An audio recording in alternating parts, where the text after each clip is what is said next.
तो भाई इस दिवाली में हम इस हरी भरी मेथी से बनाएंगे अपने मेहमानों के लिए एक ऐसा मज़ेदार स्नैक्स जिसे खा करके उन्हें मज़े ही आ जाएंगे।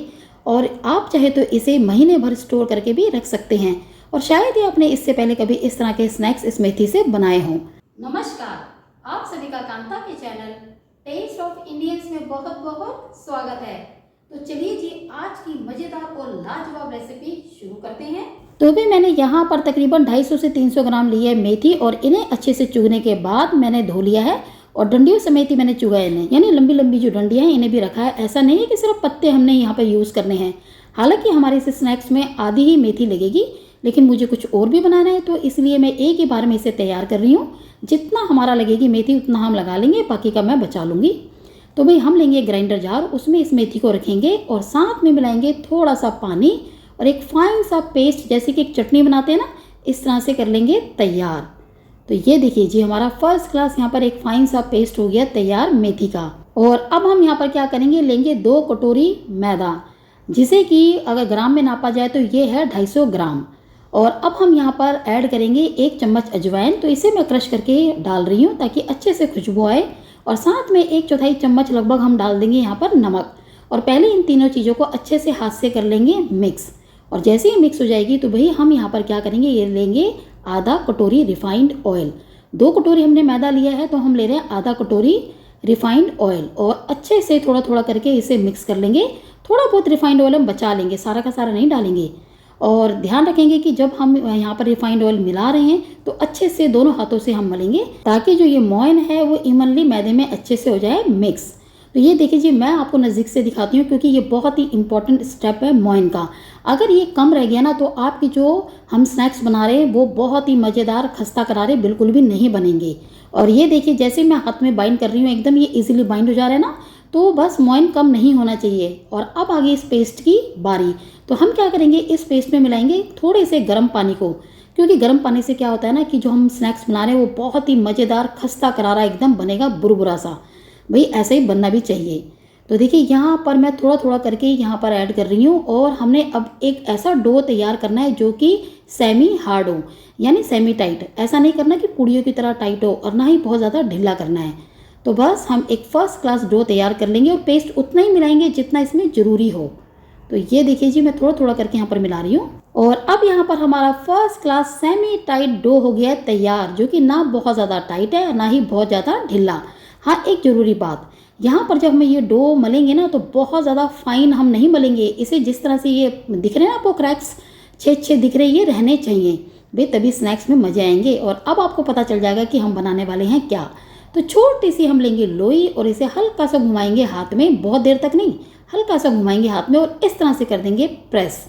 तो ये लीजिए जी, ये बन रही है हमारी यहाँ पर बहुत ही मज़ेदार खस्ता करारी बुरबुरी जो है मठरी, वो भी मेथी वाली, एकदम तरोताज़ा हरी भरी मेथी से जैसे हम बना रहे हैं। और सच माने इतनी मज़ेदार बनती है ना ये कि मुंह में रखते ये घुल जाती है। और जो खुशबू मेथी की है ना वो तो बस इन मठरी में 4 चांद लगा देती है। और भैया सिंपल मठरी तो हर कोई बनाता होगा ना, आप चाहे मठरी कहें या मट्ठी कहें, तो सिंपल तो हर कोई बनाता होगा। लेकिन मेथी की जो इस तरह से मट्ठी है वो बहुत ही कम लोग बनाते होंगे। अगर आपने पहले कभी नहीं बनाई है तो आप सेम मेरे इस तरीक़े को फॉलो करके बना सकते हैं। सच मानिए आपको मज़ा आ जाएगा खा करके। और अगर आपने बनाई भी है, आप बनाते भी हैं, तब भी आप मेरी इस रेसिपी को एंजॉय कीजिएगा। तो देखिए मैंने क्या करा है ना, गोल गोल छोटी सी लोई को पहले हाथ में घुमाया है, फिर हाथ के हथेली के कॉर्नर में रख के इन्हें दे दिए शेप। तो ये देखिए जी, और जैसे कि ये मैदा होता है ना तो थोड़ी देर बाद ये स्ट्रेच होकर छोटा हो जाता है। तो अब हम करेंगे आगे की तैयारी, यानी तेल हो चुका है हल्का गर्म। तो पहले जो मट्ठी हमने तैयार की है हम उन्हें तल लेंगे। तेल हल्का गर्म होना चाहिए। जैसे ही हमने ये डाली है छोटी सी ये बॉल, ये ऊपर उठ के आ जाएगी और ब्राउन ना हो तभी हम सारी की सारी मट्ठियाँ इसमें ऐड करेंगे फ्राई होने के लिए। क्योंकि तेज गरम तेल में कभी भी मठरी अच्छी नहीं बनती, खस्ता करारी बिल्कुल भी नहीं बनती। और देखा जी, जैसे कि मैंने कहा था ना, ये मैदा होता है तो स्ट्रेच होकर थोड़ा सा छोटा हो जाता है, इसलिए मट्ठियों को डालने से पहले एक बार हाथ में इस तरीके से प्रेस फिर से कर लीजिएगा। और फ्लेम को रखिएगा बिल्कुल लो फ्लेम में पेशेंस के साथ बहुत ही मज़ेदार खस्ता करारी मट्ठियाँ होती हैं तैयार। तो इन्हें हम टच नहीं करेंगे जब तक कि तैर करके ये अपने आप यानी फ्राई होकर के ये अपना आप ऊपर नहीं आ जाती। और अब देखिए जैसे कि ये मट्ठियाँ फ्राई होकर अपना आप ऊपर आ गई है ना, तो हम इन्हें पलट लेंगे और इन्हें निचली साइड से फिर से लो फ्लेम में नेक्स्ट 3 से 4 मिनट के लिए होने देंगे फ्राई। एक बार में बहुत देर तक फ्राई नहीं करेंगे एक साइड से, फिर वो खस्ता करारी नहीं बनेगी। और अब जैसे ही आपको लगने लगे कि लो फ्लेम में पकते हुए हमारी जो मट्ठियाँ हैं ये हो गई हैं हार्ड और इनके जो क्रैक्स है ये दिखाई दे रहे हैं। तो देखिए ये क्रैक्स दिखाई दे रहे हैं ना, तो बिल्कुल अगर ऐसे आपको नज़र आ जाए तो फ्लेम को अब हम कर देंगे मीडियम और इन्हें कर लेंगे गोल्डन ब्राउन।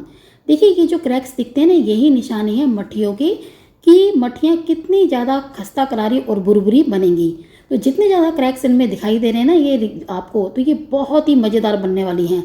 अगर प्लेन आपको लगेगा पूड़ी की तरह तो फिर तो वो पता है कैसी बनेगी, एकदम लिजी सी यानी सॉफ्ट, या फिर बहुत ज़्यादा हार्ड, फिर मज़ा नहीं आएगा। तो यहाँ पर जी मीडियम फ्लेम में हमने इन मट्ठियों को कर लिया अब गोल्डन ब्राउन। ये देखिए बहुत ही लाजवाब खस्ता करारी बुरबुरी हमारी यहाँ पर हरी भरी मेथी की मठरियाँ हो गई हैं तैयार। सिंपल सी रेसिपी है। पहले हम लो फ्लेम में इन्हें पकाते हैं यानी फ्राई करते हैं, उसके बाद जैसे ही ये ऑलमोस्ट फ्राई हो जाती हैं तो हम मीडियम फ्लेम करके इन्हें कर लेते हैं गोल्डन ब्राउन। मेन चीज़ ध्यान देने वाली बात यह है कि जो मोयन है वो मैदे में कम नहीं होना चाहिए। जैसे 2 कटोरी अगर मैंने मैदा लिया है तो आधा कटोरी लिया था मोयन, मोयन यानी रिफाइंड ऑयल। उसके अलावा जब हम यहाँ पर गूंदते हैं, अगर मेथी से भी ना गूंदना चाहें, सिंपल पानी का यूज़ करना चाहें तो पानी गुनगुना या गर्म होना चाहिए, उससे भी खस्ता करारी बनती हैं। और तीसरा पॉइंट क्या होता है कि तेल होना चाहिए हल्का गर्म। हल्के गर्म तेल में हमने करना है इन्हें पहले फ्राई, और जैसे ही वो थोड़ी सी हार्ड हो जाएंगी, ऑलमोस्ट फ्राई हो जाएंगी, तो हम क्या करेंगे मीडियम फ्लेम में उन्हें कर लेंगे गोल्डन ब्राउन। बस यही कुछ स्टेप्स होते हैं, बहुत ही सिंपल सी रेसिपी है। और तकरीबन मैं यहाँ पर इन मट्ठियों को 15-20 साल से बनाती आ रही हूँ। ना केवल मट्ठियाँ बल्कि समोसे, नमक पारे और जो ये पापड़ी वगैरह होती है ना, चाट पापड़ी, वो सब। तो बहुत अच्छे से मुझे इसका एक्सपीरियंस है। ऐसा नहीं है कि मैं यूट्यूब की वीडियोस बना रही हूँ तब जा कर के मैंने कोई कुकिंग सीखी है, भाई नहीं, मुझे कुकिंग का शौक शुरू से ही है। तो ये देखिए मैंने एक बार में सारी की सारी जो मट्ठियाँ हैं वो रख दी थी फ्राई होने के लिए, और फर्स्ट क्लास हमारी 1 पाव मैदे की मट्ठियाँ हो गई हैं तैयार। तो हम सारी की सारी मट्ठियों को निकाल लेंगे। और देखिए सिंपल सी रेसिपी है, सच मानिए अगर आपने भी एक बार फॉलो करके सेम तरीके से बनाया ना, आप भी हैरान रह जाएंगे और कमेंट करके मुझे बताएंगे कि वाकई में कांता ये मट्ठियाँ बहुत ही बुरबुरी और खस्ता करारी बनी हैं। बस यहाँ पर स्टेप्स का ध्यान रखना है, जैसे जैसे मैंने बताया सेम वैसे ही है ना, एकदम सिंपल रेसिपी। तो ये देखिए मैं यहाँ पर आपको सिर्फ बोल के नहीं, इसको तोड़ के भी दिखाऊंगी ताकि आपको पता तो चले कि भी ये खस्ता करारी बुरबुरी बनी है कि नहीं, क्योंकि मज़े तो तभी है ना जब ये खस्ता करारी बने, कुरकुरी बने। ये देखिए कितने आराम से एकदम क्रंची सी टूट गई है। और भाई मेरे हिसाब से तो एक अच्छे कुक की पहचान ये है कि जो वो रेसिपी बना रहे हैं वो ना केवल देखने में सुंदर हो बल्कि खाने में भी बहुत ही ज़्यादा लाजवाब टेस्टी हो और हेल्दी भी हो, है ना। तो देखिए हमने यहाँ पर मेथी डाली है तो ये हेल्दी तो मटरी अपना आप हो गई है ना। और देखिए कैसे बुरबुर करके हाथ में ही टूट रही हैं, है ना, एकदम बहुत ही खस्ता करारी, एकदम बुरबुरी सी। तो मैं इसमें से आपको ये खा करके भी सुनाती हूँ आवाज़। ये देखिए है ना कितनी खनकती हुई करारी सी आवाज़। बहुत ही सिंपल और मज़ेदार रेसिपी है भाई। तो चलिए जो उम्मीद करती हूँ कि आपको मेरा आज का ये वीडियो भी ज़रूर पसंद आया होगा, और अगर आया हो तो प्लीज़ मेरे वीडियो को लाइक और मेरे चैनल को सब्सक्राइब जरूर कीजिएगा अगर आपने अभी तक नहीं किया है तो, और अपने सभी दोस्तों के साथ शेयर भी कीजिएगा। तो चलिए जी फिर मिलते हैं नेक्स्ट वीडियो में एक नई रेसिपी के साथ। Thanks for watching.